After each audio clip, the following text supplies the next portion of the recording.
भगवान इशारा कैसे करता है? भगवान के इशारों को कैसे समझें? अगर आप अपने जीवन में किसी समस्या से परेशान हैं, दुखी हैं, हताश हैं, निराश हैं, तो मैं आप लोगों को आज एक ऐसी विधि बता रहा हूँ, ऐसा तरीका बता रहा हूँ, ऐसा उपाय बता रहा हूँ, जिससे आपकी समस्या का समाधान छिपा होगा।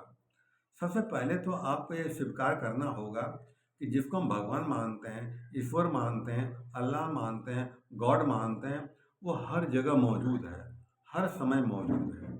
ये विश्वास करना होगा, परमात्मा इस समय यहाँ पर भी है। परमात्मा कोई व्यक्ति नहीं है, परमात्मा एक शक्ति, एक ऊर्जा है, जो सारे विश्व में फैली हुई है। सबसे पहले तो कोई पार्क हो या मंदिर हो या घर में एकांत जगह हो, एकांत में बैठना पड़ता है और चिंतन करना पड़ता है। हमारी समस्या क्या है, हमारे सुलझेगी कौन सी, हमारा साथ कौन दे सकता है। आत्मचिंतन और परमात्मा प्रार्थना करो, ये मेरे मालिक, मेरी ये समस्या है, मैं ध्यान में जा रहा हूँ, अब हमारा मार्गदर्शन करिए। तो चिंतन मनन करना पड़ता है उसको है। तो चिंतन मनन करेंगे, कोई न कोई उसका हल निकलता है। भगवान ने भगवंती कोई जानता नहीं, मिलता है सुबह शाम कोई पहचानता नहीं। किस रूप में आकर परमात्मा हमारा मार्गदर्शन कर दे। जब हम परमात्मा के भरोसे रहते हैं, जब उससे हम पूछते हैं, मार्गदर्शन मांगते हैं, वो हमको करता है। परमात्मा के इशारे के बहुत सी जगह हैं, कई जगह इशारा हमको कर देता है। परमात्मा भीतर ही बैठा हुआ, अंतरात्मा की आवाज़ बोलते हैं ना, अंतरात्मा आवाज़ होती है। जब एकांत में बैठोगे, जब मन शांत होगा, तभी कुछ निकल सकता है।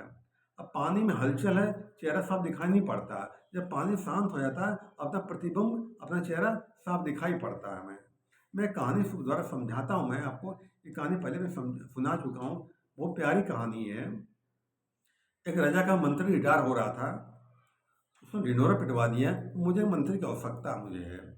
ढिंढोरा पिटवा दिया तो बहुत सारे लोग अपना आवेदन पत्र लेके, बायोडाटा लेके आए, मेरे पास ये नॉलेज मेरे पास है, सब आए उनके पास। तो बहुत सारी भीड़ लगी। राजा ने सोचा मंत्री एक ही हो सकता है, इतने सारे आदमी आ गए।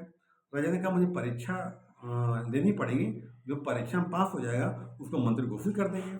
उन लोगों ने मारा, क्या क्या होगा। कहने राजा ने कहा मैंने एक महल बनवाया, एक ही दरवाजा उसमें, मैं सबको भीतर बंद कर दूंगा, बाहर से गेट बंद कर दूंगा, और जो निकल आएगा उसको मंत्री घोषित कर दूंगा। सोचा कि राजा बिल्कुल पागल आदमी है, एक ही दरवाजा, अब बंद कर निकलें कैसे हम लोगों को। ये सब अपना आवेदन पत्र मांग ले, भाई हम नहीं कर पाए, हम नहीं कर पाए, बहुत जाने लगे। आखिरी में 3 आदमी बचे, 2 विद्वान बचे, एक परमात्मा ज्ञानी भक्त बचा। 3 दिन टाइम दिया गया था, खाने पीने की सब व्यवस्था वहाँ महल अंदर थी।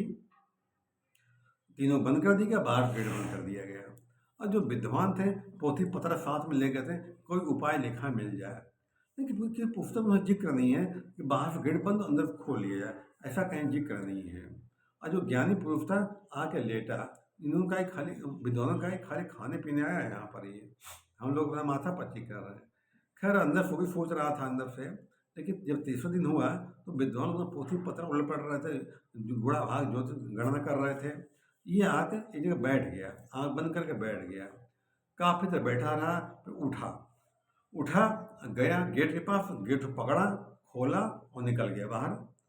राजा ने माला पहना दी, भैया मंत्री घोषित हो गया। इन विद्वानों का महाराज, ये मंत्री बन गया, दिक्कत नहीं है, खोला कैसे, ये राज बता दे। तो उस राजा ने उसको बुलवाया, तुमने कैसे खोला। वो बोला महाराज आपने कहा था बाहर से गेट बंद हो अंदर खोल लिए। जो पढ़ाई पढ़ी थी ऐसा कहीं जिक्र नहीं है कि बाहर से गेट बंद हो अंदर खोल लिया जाए। कहता महाराज मैं बैठ गया, लगा परमात्मा पुकारने, हे मेरे मालिक मुझे रास्ता दिखा, मैं कैसे खोलूँ, मैं क्या करूँ, मेरी बुद्धि नहीं काम कर रही, ये परमात्मा मुझे रास्ता दिखा, मुझे रास्ता दिखा। वो कहता महाराज मैं कहते कहते शून्य हो गया। भीतर से आवाज आई, तू चेक तो कर ले दरवाजा बंद है भी कि नहीं। कहता महाराज मैं दरवाजा चेक करने गया था, वो खोला, खुल गया। इस कहानी का सार क्या है कि जब भी जीवन में कोई परेशानी आए, स्थिति आए, जिसको भी आप मानते हो, देवी देवता गुरु किसी को भी मानते हो, आंख बंद करके पुकारो, ए मेरे मालिक मुझे रास्ता दिखा, मैं ये काम कैसे करूं, मेरा काम फंसा हुआ, मेरा मार्गदर्शन करो, मेरा मार्गदर्शन करो। यकीन मानो परमात्मा भीतर ही बैठा हुआ, अंतरात्मा की आवाज निकलती तुम्हें ये करना है। और अपनी बुद्धि ना काम करे कि औरों से राय लेनी चाहिए कि हमारी समस्या दूर कैसे होगी, वो बताएगा। भाई हम से अधिक बुद्धिमान लोग दुनिया में पड़े हुए हैं। जब अपनी बुद्धि ना काम कर रही हो, दूसरों से राय लेनी चाहिए, वो राय देगा। कहते हैं भगवान भगवंती कोई जानता नहीं, मिलता सुबह शाम कोई पहचानता नहीं। किस रूप में कौन मिल जाए, किससे हमारा कल्याण हो जाए, नहीं कहा जा सकता है। इसलिए जब अपनी बुद्धि ना काम कर रही हो, इसका सहारा लेना चाहिए। दूसरी एक बात और बता रहा हूँ मैं आप लोगों को, जब कभी दुविधा में फंस जाए आप कि हम ये करें ये काम, कोई दो काम हो, समझ ना आ रहा हो कि ये करें वो करें, जब बुद्धि ना काम कर रही हो, तो मैं गुप्त विद्या बता रहा हूँ, इस विद्या का प्रयोग करें आप। सबसे पहले 2x2 के 4 पर्चे बनाएं। वाइट कागज के 2x2 के 4 पर्चे बनाइए। दो में लाल पेन से 2 में लिखे यह काम करेंगे और 2 में लिखो यह काम करेंगे।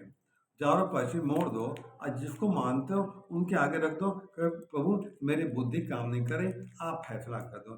चारों पर्चे रख दिया और फिर एक पर्चे को उठा लो और पढ़ काम अंजाम दे दो। समझ लो परमात्मा की मर्जी मिल गई है, परमात्मा की आज्ञा मिल चुकी है। हाँ, कभी मन में कभी काम ना हो तो मन में हीन भावना मत लाओ। आप ये समझो परमात्मा ने मेरी भलाई के लिए मेरे मन में अपने मन कर रहा। परमात्मा जानता हमारा भला बुरा किस में है। हम अज्ञानी प्राणी, हम नहीं जानते भला बुरा किस में है। ठीक है, धन्यवाद।